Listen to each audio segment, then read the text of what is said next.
when it comes to helping people during times of crisis, importante pa rin talaga that we help those that we can help. Even during this time, na kahit ikaw problemado, ikaw struggling, pero dito napapatunayan yung pagiging isang tunay na Kristiyano. Dito napapatunayan yung pagiging isang tunay na born-again Christian. Na kahit ikaw mismo struggling, pero you will still do something to be able to help those that you can help. You cannot help everybody. We cannot help everyone. Pero hindi dapat maalis sa atin yun, yung pagtulong.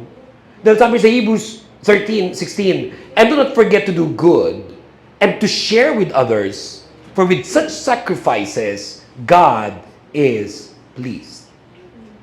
If you ever had a chance to watch apocalyptic television shows, may mga ganun tulad ng Walking Dead, for example, and others like it.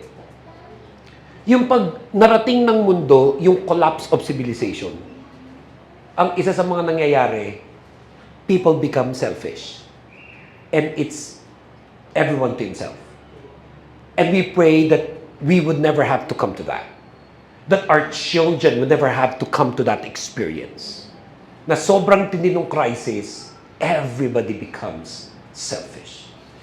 But even today, we can do something.